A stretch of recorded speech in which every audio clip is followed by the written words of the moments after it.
सर्पदंश से, वन्य जीव से, सांड के मारने पर ये सभी को आपदा की श्रेणी में घोषित करने वाला उत्तर प्रदेश देश का पहला राज्य है। और पहली बार आपने देखा होगा, ठीक है, आपको अवसर नहीं मिल पाया, जनता ने इस लायक नहीं समझा कि आप कर नहीं सकते, इसलिए कहा कि भाई आप बाहर जाइए।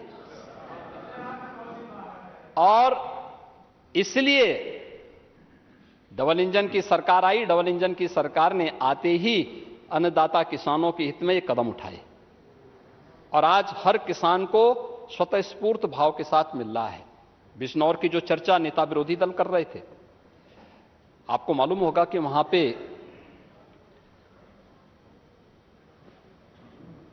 20 ऐसे तेंदुए वहां से निकाल करके रेस्क्यू किया गया है और 6 टीमें लगातार वहां कैंप कर रही हैं।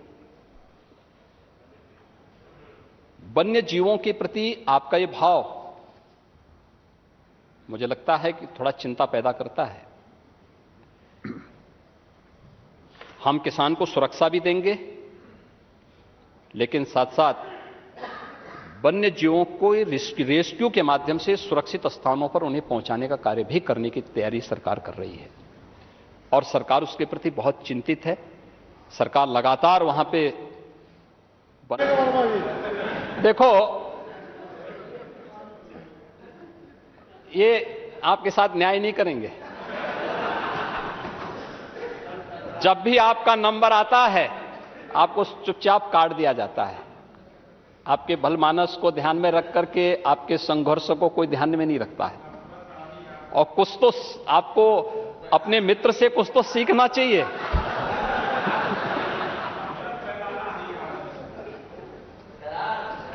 नहीं, ये दरार नहीं है।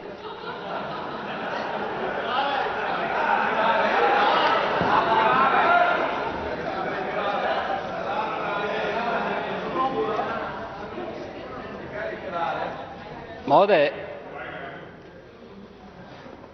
ये सरकार पहली सरकार है जिस सरकार ने अन्नदाता किसानों के हित में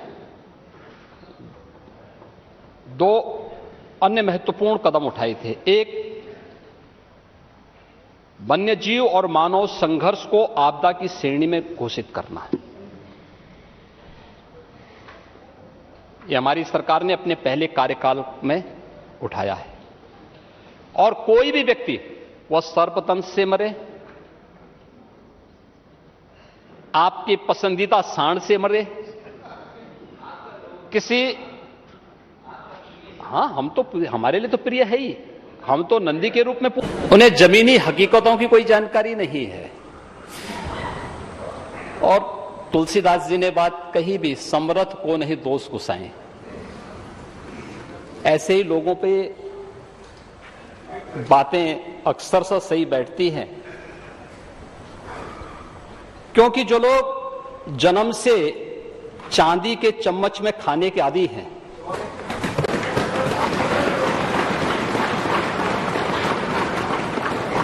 वे गरीब की समस्या 17 से लेके अब तक, मैं आ रहा हूं, वहां भी आ रहा हूं मैं। वे एक, जिस समय लाभान्वित करना था, भारत सरकार लिखती थी इन गरीबों के लिए आवास लीजिए, ये कहते थे नहीं नहीं, दलित हमारा वोट नहीं, ये लोग कहते थे, देते ही नहीं थे ये लोग। और परिणाम क्या है? और वह पौने, यानी लगभग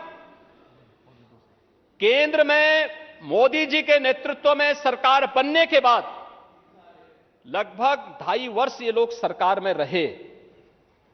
योजना लागू ही भारत सरकार लिखती थी। केंद्र में मोदी जी के नेतृत्व में सरकार बनने के बाद लगभग 2.5 वर्ष ये लोग सरकार में रहे।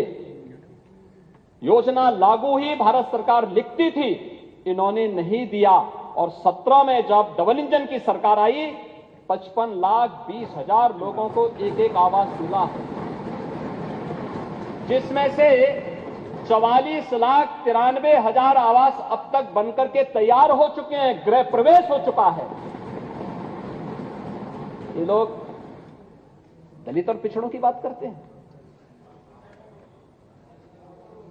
अल्पसंख्यकों की बात करते हैं महोदय। और यही नहीं, डबल इंजन सरकार ने एक और काम किया है। प्रयागराज में भी एक भूमाफिया की जमीन को मुक्त करा करके 76 गरीबों को वहां भी आवास दिया है।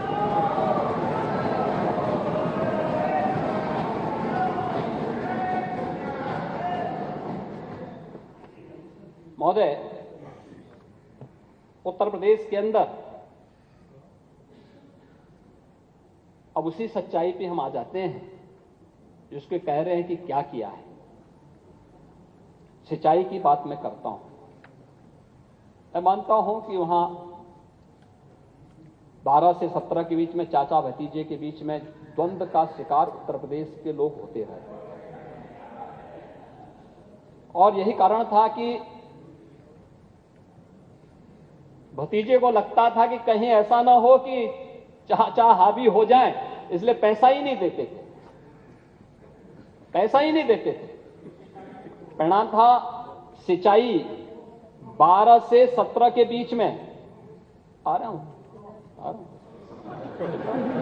बहुत चिंता मत करो, आपकी सारी जिज्ञासाओं को दूर कर दूंगा एक झटके में, एक एक करके।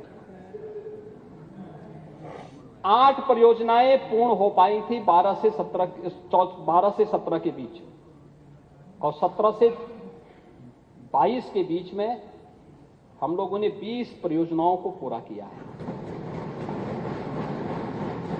सिंचन क्षमता 12 से 17 के बीच में 1,95,900 हेक्टेयर को हुआ, 1,95,900 हेक्टेयर, और 17 से 22 के बीच में 23,17,000 हेक्टेयर भूमि को सिंचाई के सुविधा प्राप्त हुई है, जिससे 44 लाख किसान सीधे सीधे लाभान्वित हुए।